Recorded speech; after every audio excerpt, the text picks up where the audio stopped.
Hello and welcome everyone to the Rocky Mountain Fantasy Podcast YouTube show. I am your host, Chase, and I've got a very special guest today. I've got the one and only Justin Brayton. This man is the oldest 450 Supercross winner, and of all races, it was Daytona. And he's also now I will say the voice, because you narrate Race Day Live, so I will call you the voice of Race Day Live. JB, welcome to the show. Thanks for having me, Chase. It's always good to see you and be on the show, and what a time to be alive. What a time to be a Supercross fan. Gosh, it's awesome. Hey, how is when they told me that you were kind of taking Dan Hubbard's position on Race Day Live as the lead narrator, how was that adjustment? Well, it's really hard. I mean, I said before Anaheim, it's like anything. You can practice all you want. And me, wearing a helmet for so long, I would show up at Anaheim 1, obviously a lot of testing, a lot of practice, but you needed to get that gate drop, right? And that's what Anaheim was. I needed to get the gate drop. We have a broadcast coach, Tony, that works with us. And so Adam and I worked a bunch, but I needed to get the gate drop and communicate with Sam, our producer, and do all that. Obviously got in and out of commercial and things like that. It's so new. And even just overall broadcasting is so new to me. I'm only in my second year. So to be in this role, it's very challenging, but I love it. It's a new challenge. And, I treat it like racing. You try and get better and assess each week and be better the next. Yeah. And props to Dan Hubbard. I love that guy. But I think now it just gives us an appreciation of like what it takes to actually, because narrating the show compared to just being like a writer, doing the analytic stuff, it's a lot. And I wish people, I always say this, people always ask me, well, what's it like when you're wearing that headset? I'm like, you have no idea. The voices that are going in and out of our headphones all day long. It's organized chaos is basically what it feels like sometimes, but we get it done. It literally is. And sometimes it feels like for Anaheim 1, for instance, when I got done, I was like, that was not good. That was not good. Of course, made some mistakes. Sure. Was told the wrong things at certain times. So then you throw it down to someone that's not there. But then when you actually watch the show, it's like, it wasn't that bad. It wasn't as bad as you think, because you're hearing all that and it's just chaos in your ear and it goes by so quick, but that was not good. I think Race Day Live has, has a lot of room to grow, and we're trying to do that. And it's my favorite time of the day. It is. Even if I go there as a complete fan, if I wasn't doing Race Day Live, that is my favorite time of the day, when bikes hit the track for the first time, to see how guys are going to, combo things together, and who's the fastest in the whoops and who looks good and who doesn't. So right. What better way to be on the broadcast and enjoy that part of the day on television. Yeah. So I've been doing video stuff ever since starting at Rocky Mountain. That's what I got hired to do. So I wonder if you can relate to this. The first time you at A1, they always say like, hey, if you think your energy levels are X, you need to go up 3 or 4 notches, because you're going to hear yourself back on camera and be like, dude, I sound so flat. I sound so boring. Did you experience that at all? Well, I have a tendency to sound flat anyways, even when I'm like jazzed up. Hubbard's got like the hype voice, right? That was not good. When I heard you were doing it, I was like, oh boy, like this is a new level for JB. I don't think he's tried to go to yet. That was not good. Yeah, but I also don't want to be that guy. Right. I am in that seat now. I don't even like to call it a host seat, because I don't want myself considered as an host. Mm-hmm. I want more like, I'm doing that, but I'm also still an analyst. So I don't want it to come across like we're just hyped up and we're excited to be there. More of like a Troy Aikman. Like Troy, everything he says you want to listen to, but it's always just mellow. Even if there's a crazy play that just went down in the NFL, he's still pretty mellow. He's kind of monotone, but he gets his point across. So that's what I'm working on. I'm not, hey, welcome to Race Day Live, all pumped up. I'm not that guy. And if that's the guy that they want, man, I'm just not that guy. I just can't bring that out. Now, can I? That was not a little more enthusiastic, of course, but I'm more of a mellow type of guy. So, we're finding our footing. Adam's great. Obviously, it's great to have you on the show every now and again.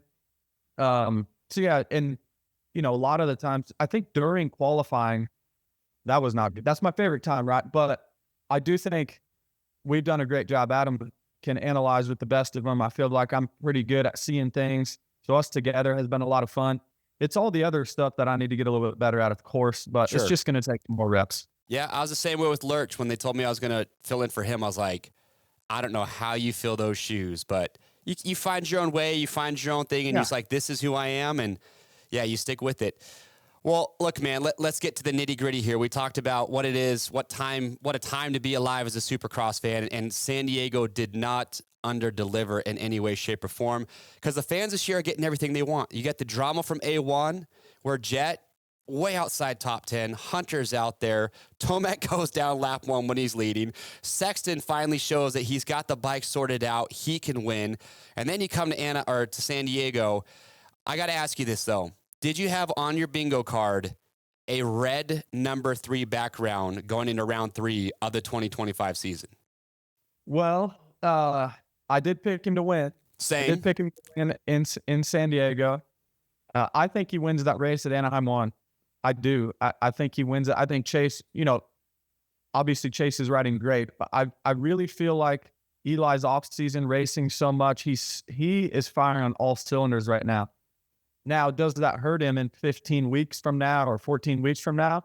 I don't think it will. I think some people are thinking it might because of just Jett's going to be hitting his stride here 3 or 4 weeks, most likely, get that bike sorted out. Then he's hitting his stride. So, but, a red plate, yeah, it's difficult. Now, did I think it was going to happen? Of course, we don't know, but it doesn't surprise me one bit. I just feel like when he decided to come back, and he decided to race all through the offseason, I was like, he is going to be scary.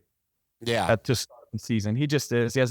He's still got a point to prove, which is so hard. He's 32 years old. He's won, 53 races now. He's won all these championships. He could be in Colorado hanging out, millions of dollars. He's set, right?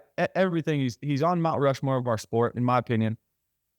But he's still motivated. He's so motivated to get out there and get the job done. And it just proved in San Diego that he went wide open, was as intense as you can ride a motorcycle for 20 minutes plus a lap, past the best guys in the world, past Jett twice. Like, it was absolutely unbelievable. So I think it sets up great. And to your point about Anaheim 1, or even just the storylines coming into the season, we have this young crop of riders, which is, Jett Lawrence, obviously. Chase is kind of like that middle ground. He's not super young, but he's kind of middle of the road. And we have all these old guys hanging on, over 30. Guys like Tomac and Roxon and Anderson and Barsham, these guys that are hanging around longer. So it's literally the perfect setup that you could ever ask for in our sport. And we've got it this year. Now, could this be the last year? Is Tomac going to come back for another year? That's to be decided. But we really need to enjoy it right now. This could be one of the best seasons we've ever seen in the history of the sport. Absolutely, I agree. So a big talking point is Tomac's age. But clearly he's just shown, as long as you feel good on the bike. I mean, you won Daytona at 33 in 10 months?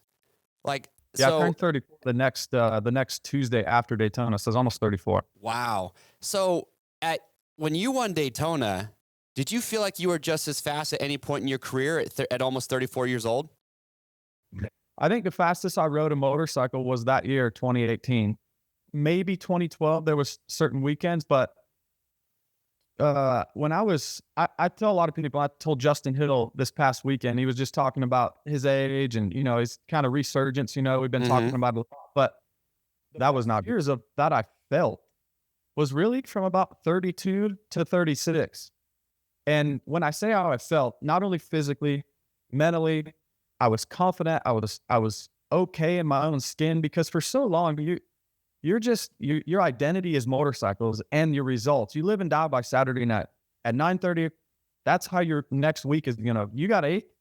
It's not going to be a great week. You win the race, it's going to be an awesome week. Yeah. I hated feeling that. Well, then I started a family and more comfortable in your own skin. And I was doing it for the right reasons, I guess. I was really motivated. And so I can really relate to where he's at. Of course, I don't know exactly how he's feeling, but he's smiling a lot. He seems really happy. That's something we haven't seen, the past couple of years we've seen that out of Eli, but he's extremely fit. He loves his motorcycle. Like I said, he's happy. And the motivation level is the hardest part, I think, to bring it 17 weeks in a row. That's going to be a challenge because of just how much you want it, I think. When you get off the airplane, how bad do you want to win? I think he's got it all right now. And in my opinion, I think he could have it. He could win for 5 more years, I think. Maybe even 10, honestly. Like, if he wanted to, that's the biggest question is, Right. does he want to or not? And most people, when they turn 30, they just don't really want to anymore. They've been doing it for a long time. And I was different. I wanted to keep going, and so does he. Yeah, I think that's why we're lucky to have Tomac around, because he doesn't need more titles to cement any sort of legacy. I agree with you. He's got to be on the Rushmore. What I love is, and maybe Tomac hasn't realized this yet, but in 10, 15 years from now, I'm going to be able to say, like, well, I will say I grew up in the Tomac era. The greats of the sport, you associate their name with eras.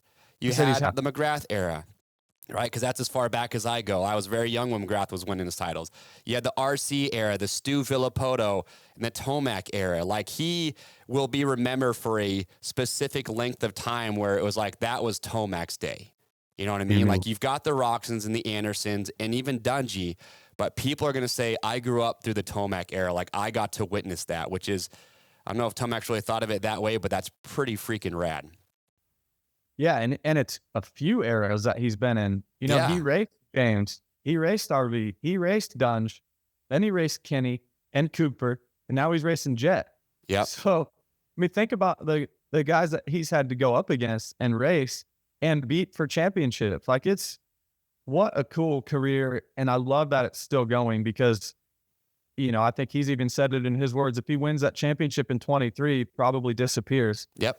Now, this could be a way better story than the 2023 if he can pull this thing off. Oh, dude. I don't want to call it the Cinderella story but it's, unreal. It would be so cool. No, we're witnessing something absolutely unprecedented. This is phenomenal, and we are lucky to be here for it. Next rider I want to talk about, Jett Lawrence. Did you see anything bike-wise that still concerns you in San Diego? Obviously, it's much better. Yeah, it's better. Look, we talked about it on Race Day Live, but Adam and I went over and talked to Lars for a while.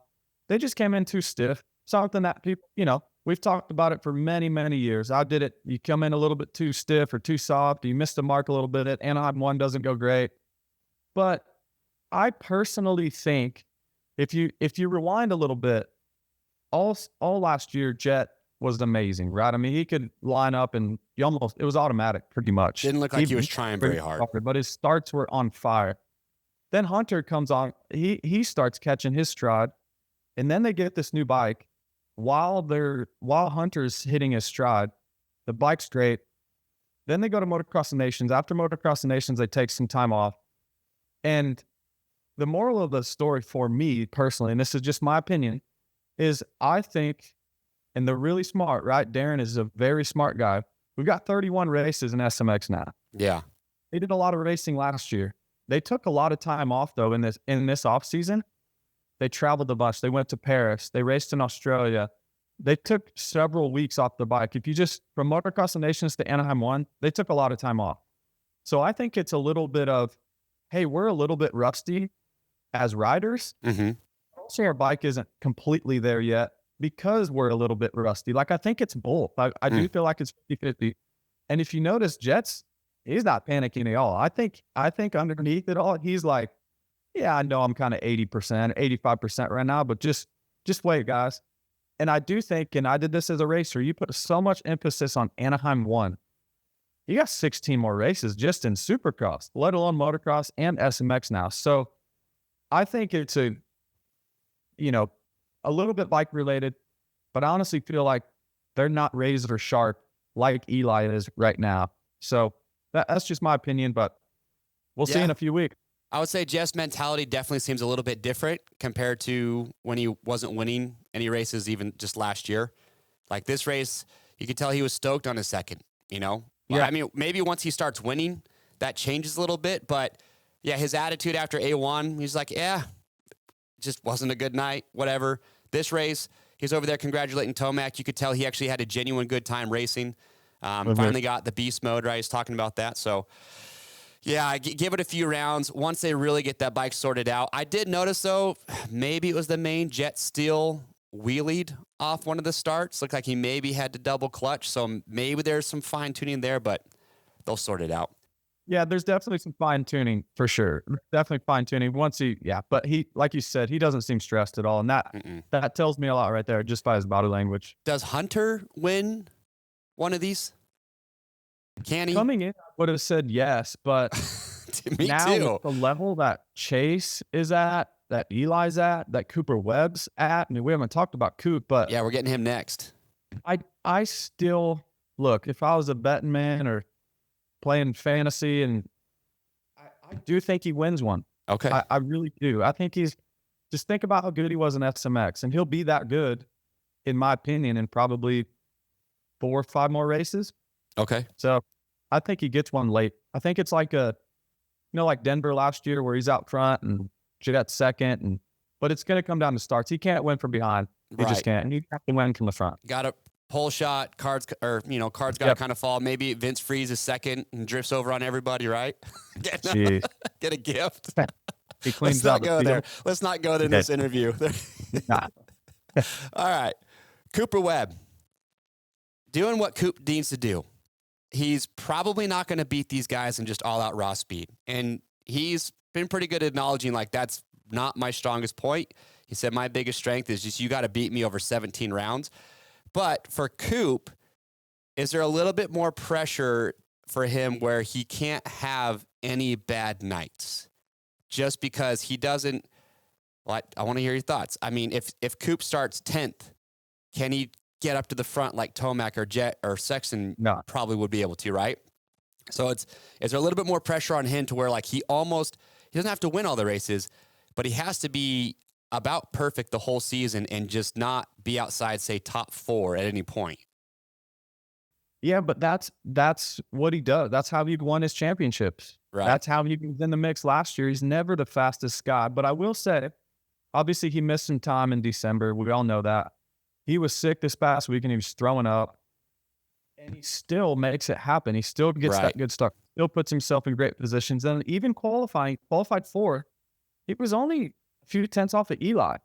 So even though he doesn't have that raw speed, he's still pretty darn close. And I don't know if you watched it, but those 3 guys in qualifying, it is so fun to watch. But man, they are going for it.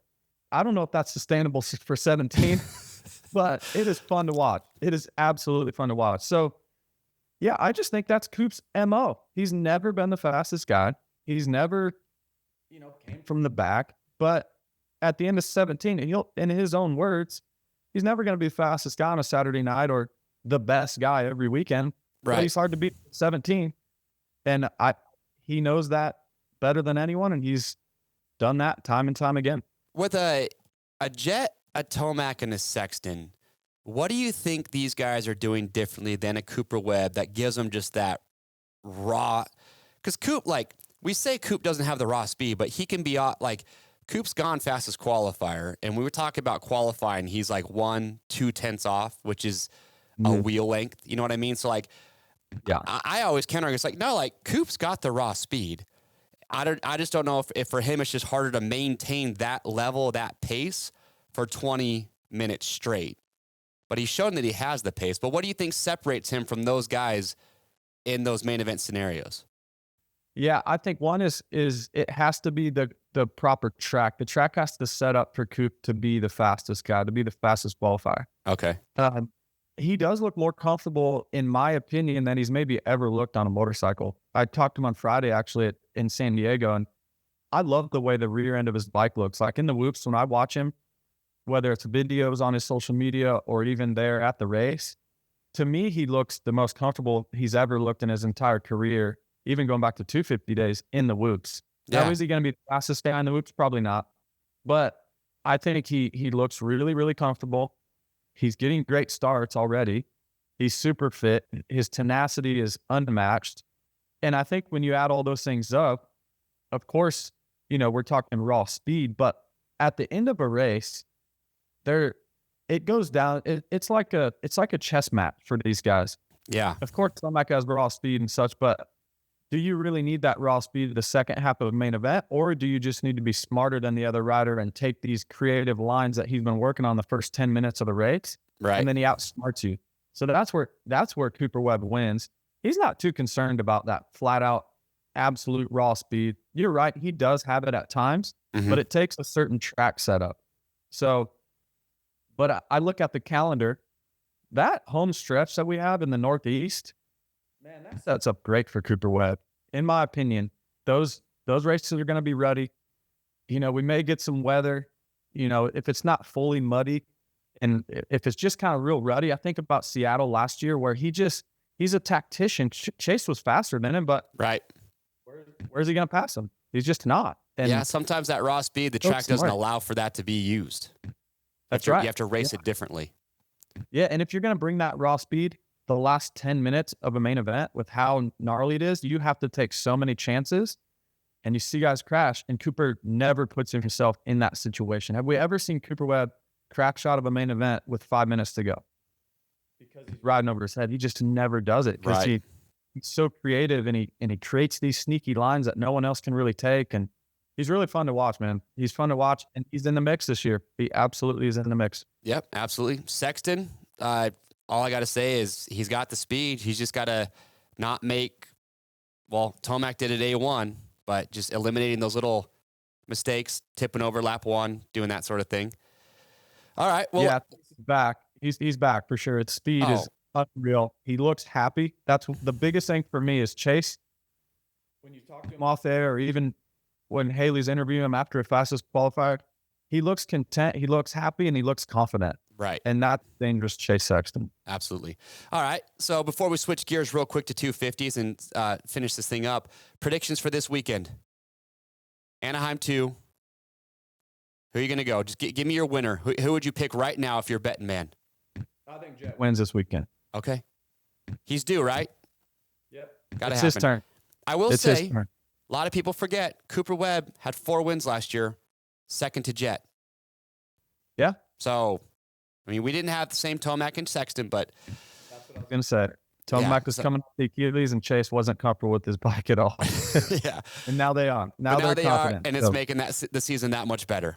All right. Yep. Couple quick questions that I'm going to let you get out of here. How gutted is the pit board holder that broke Shimoda's hand? Like, have you ever had that happen? Have you ever? Yeah, I've hit pit boards for sure, like when you're going by, but he had it in the exact right angle where like bang. You almost wonder if he had it there and just wasn't even didn't realize Shimoda was even coming by. That would be my assumption is he was looking somewhere else and just Shimoda drilled it. Yeah, that's exactly right. And the picture of his finger, dude, that thing. I know him well. He's a super nice guy. I'm sure he feels terrible. It's just one of those things, you know, just unfortunately it happened. And I don't know if we've ever seen that actually happen in the sport, you know, if somebody truly getting injured, especially the points leader. I mean, what a bummer. It's just, what are the odds if that pit board is just flat, like normally they are? Yeah. Like it's fine. Like we're okay. Even if it's at a little bit of an angle and he hits it and it just folds down a little bit. It was a perfect angle and hit dead straight. Oh, you know how bad that must have hurt? You see the pictures, right? On his social media. Yeah, his pinky is like bent in half.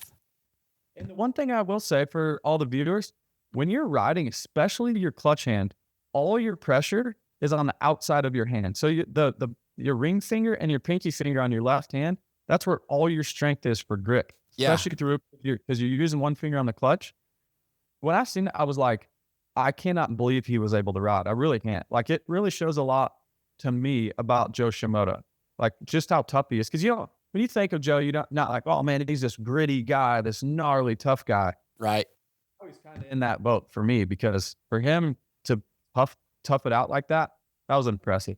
Absolutely. Well, I think if he doesn't win A1, his mindset maybe is a little bit different if he gets 5th or 6th. But if you're the red plate holder, it's like, and Deegan's just, especially with Degan going, 5-3 to start the year? That's my next question. My last one will be, with Degan, did he, and this is his 3rd year, huh? Well, yeah. I didn't realize that. I still felt like it was like his sophomore season. I was like, man, like everyone's expecting him to dominate. But then I was like, oh, wait, it is year 3. He should actually be winning this title by now. If that's kind of, do you feel that way? Do you feel like?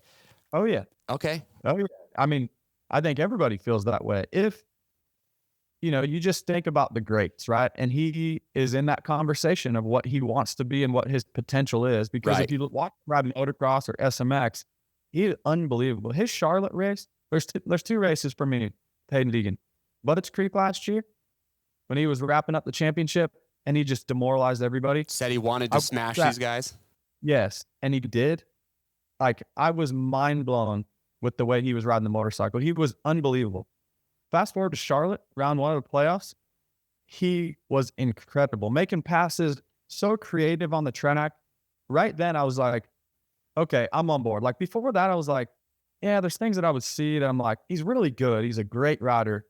But are we comparing him to Jett already? Or do we think he's going to be, like a James or RC? Like, there's a lot of things thrown out there, right? After Charlotte, I was like, okay, there's potential to be that guy. But for some reason in Supercross, he does make some mistakes, for sure.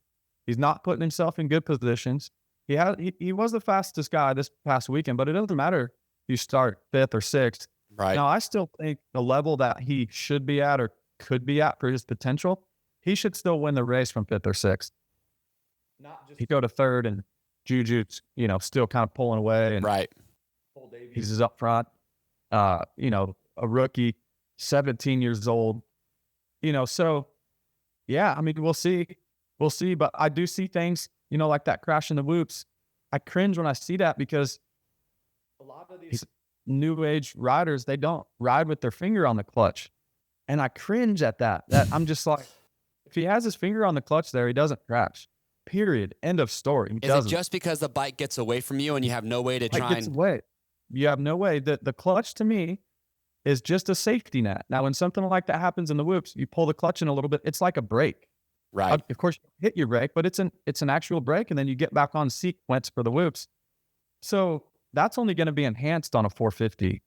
So, I still think he wins this championship. I do. I just think he's too gritty. He's too good. I think he wins this weekend.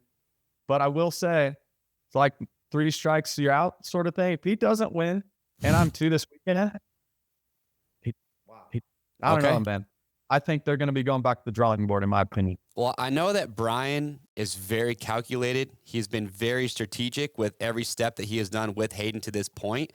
I don't think Hayden not winning the title this year is in the cards. I think that derails everything that because Brian's already thinking about 2027, 28, like where they're going to be. And they need 2025 he needs a title for them to continue kind of like, I think what Brian's plan is. So there's a lot of pressure there for those guys, I think, and just because of that. And that's not your words. That's his words. Yeah. They've said, hey, we're here to race Jett. I want a couple of years. I want to race Jett. Right. And that's Julian Beaumer first. No kidding. You gotta beat him. And he's good. He's great. He's a great rider. Wow. And let's be honest, the West is pretty soft. Yeah. And I think Julian's obviously a great rider, but man, you throw in Hampshire and Kitchen and McAdoo and Anstey and Brown and Faulkner, like what happens at one of these East-West showdowns? That's what I'm most excited for. So right. I believe the 250 West Coast Championship comes down to those 3, or do we have 4 now, showdowns? Oh, dude, I haven't even looked. I know Indy's the first one. I'll be at that one on RDL with you. Yeah. But I can't remember. I think it comes down to those races. Okay. Period in the story, because I think Hayden could win and Julian could get 6th, or vice versa. Juju wins 2nd, Hayden could get 6th or 7th. So I believe it comes down to those showdowns. Cool. Okay, last question. Now, I got to ask you this because you brought it up about the clutch thing. I watched Tomac on the Gypsy Tales podcast, and he talked about slipping the clutch a lot. Yep. And he mentioned that he slips the clutch like coming, and maybe I'm wrong, what it sounded like is he even like slips the clutch as he's coming out of a corner like 3 and in or doing some of these rhythm lanes. Yeah. What does that mean? Can you expand on that a little bit? You know what? It's exactly like the whoops. It's a little bit of a safety net and a brake. So he wants to explode out of the turns. Uh-huh. Let's pretend he doesn't have his finger on the clutch. He explodes out of the turns. He has so much speed. He goes 3.5 and goes into the face of the 4th one, or cases the 4th one or something. Right. Or what he's doing is he's coming out of the turn, exploding, gaining a ton of momentum and speed, and then he's slipping the clutch a little bit, just as a little bit of a break. So if he didn't have his finger on the clutch, he would be losing a tenth or so exiting the turn. Well, he's still gaining that tenth and then slipping his clutch a little bit to slow down just that little bit to make the move. Yeah. So it's kind of like when you're checking speed coming off the face of a triple, but you're doing it into a rhythm lane instead of like you're just slip the clutch. Exactly. Same thing through rhythm lanes and all that. Like I really think if you ride the bike properly, and you know, that's a broad term, right? Because people say, well, he abuses the bike. He uses what's given to him, which is the clutch. And he maybe doesn't use it properly, but what's properly? I mean, he doesn't need to, that clutch doesn't need to last 20 hours for him. And he's the last 20 laps. And who cares how he's using it when he's going that fast and winning races? Yeah. Did you ever drag one on the left side of their bike? Just a lot of people don't use it. Did you ever drag the clutch going through whoops too? Is that? Yeah, that's what I was known for. I would come in literally as fast as I could to whoops. And if I didn't have my finger on the clutch, I would miss one because you're going too fast, right? Well, I would come in super fast. So you're gaining time from the middle of the burn to the first whoop. Well, now I come in, carry my front wheel to sometimes the third, sometimes the fourth one. And then I would scrub speed by using my clutch or gain speed sometimes, right? Right. You need to flip it a little bit and use it. So I highly encourage guys to use a clutch. It doesn't mean you're just slipping it and you're abusing it. Right.